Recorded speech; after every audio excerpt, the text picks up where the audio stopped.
Assalamualaikum warahmatullahi wabarakatuh. Shalom, perkenalkan nama saya Nikadik Martini dari jurusan Akuntansi Universitas Negeri Manado. Kali ini saya akan menjelaskan materi mengenai standar potensial akuntansi publik. Jadi, pengertian standar audit ini merupakan sebuah aturan yang ditetapkan agar bisa dijadikan sebagai pedoman khusus untuk menilai dan melakukan evaluasi. Adapun standar-standar dalam audit, yang pertama, kompetens atau suatu hal yang mengharuskan keahlian. Poin standar audit yang pertama ini masuk dalam standar umum. Dalam melakukan sebuah audit, tentu harus dilakukan oleh seseorang dengan keahlian dan juga pelatihan teknis yang cukup. Seseorang auditor diharuskan untuk bertindak sebagai seseorang yang benar mahir dalam bidang akuntansi. Keahlian tersebut bisa dengan menempuh pendidikan formal maupun dengan pengalaman dalam mengikuti pelatihan. Adapun bentuk pelatihan yang ada mencakup sebuah pelatihan kesadaran untuk mengembangkan keterampilan dalam bisnis maupun kegiatan perusahaan. Seseorang auditor diharuskan untuk mempelajari, memahami, dan menerapkan ketentuan baru yang ada pada prinsip akuntansi dan juga standar auditing. Yang kedua, independence atau tidak terpengaruh. Bagi seseorang auditor, sangat penting untuk bersikap independen. Independen dalam hal ini, yaitu tidak mudah terpengaruh oleh pihak manapun. Adanya sikap intelektual dan jujur perlu dijunjung tinggi oleh seseorang auditor. Sebuah profesi akuntan publik biasanya telah mengetahui kode etik akuntan di Indonesia agar bisa mendapat sebuah kepercayaan.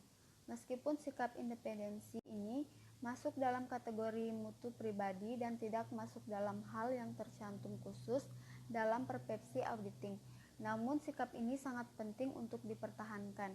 Semakin seseorang auditor memiliki sikap baik, tentu hal tersebut berimbas pada kualitas yang ada. Yang ketiga, ada due professional care atau tingkat keprofesionalan. Maksud dari standar yang satu ini yaitu adanya sebuah sikap cermat dan seksama. Seseorang auditor harus memiliki keterampilan dan mampu mengembangkan keterampilan tersebut. Keterampilan dalam hal cermat dan seksama tersebut untuk bisa mencerminkan seseorang auditor yang profesional. Keempat, ada adequate training dan proper supervision. Pada bagian standar audit ini termasuk dalam standar pekerjaan lapangan. Standar audit dalam kategori ini berisi mengenai sikap dan juga pengetahuan seseorang akuntansi publik. Tentunya hal ini bersangkutan dengan skill yang ada. Maksud dari standar ini yaitu sebuah pekerjaan harus memiliki rencana yang sangat baik. Poin ini menjelaskan bahwa seseorang auditor memiliki penyerahan tanggung jawab. Pada poin ini menjelaskan tentang penyerahan tanggung jawab untuk merencanakan hal-hal yang terkait dengan pekerjaan. Yang kelima, pemahaman yang memadai atas struktur pengendalian intern. Standar pekerjaan lapangan yang satu ini berhubungan langkah atau strategi dalam melakukan pekerjaan. Ilmu yang ada akan membedakan hasil dari audit yang dilakukan. Seseorang auditor tentu harus memiliki pemahaman yang mendalam tentang pengendalian intern, baik itu prosedur maupun desain tentang laporan keuangan.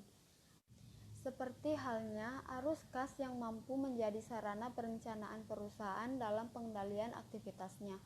Keenam, bukti audit yang kompeten. Sebagai hasil untuk melakukan evaluasi harus ada sebuah bukti.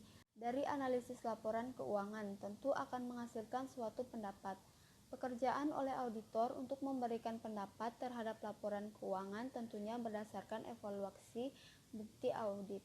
Bukti tersebut bersifat variatif dan tentu harus benar-benar objektif, relevan, dan tepat waktu. 7. Financial statement present in accordance atau sesuai dengan prinsip akuntansi. Pada poin ini sudah memasuki tahap pelaporan. Pelaporan ini menjadi hasil akhir dari rangkaian standar audit. Maksud dari standar ini yaitu laporan audit harus menyatakan telah disusun sesuai dengan prinsip akuntansi yang berlaku umum. Hal tersebut mencakup konvensi, aturan, dan prosedur yang dibutuhkan untuk membatasi praktik dalam akuntansi yang berlaku. Untuk standar pelaporan yang satu ini mengharuskan auditor menyajikan fakta dengan memberikan pendapat mengenai penyusunan laporan keuangan. Hal tersebut untuk memberikan gambaran terhadap perusahaan dalam hal finansial. Ke-8 ada konsistensi in the application atau harus konsistensi. Hasil laporan auditor tentu harus menunjukkan apabila ketidakkonsistenan penerapan prinsip akuntansi.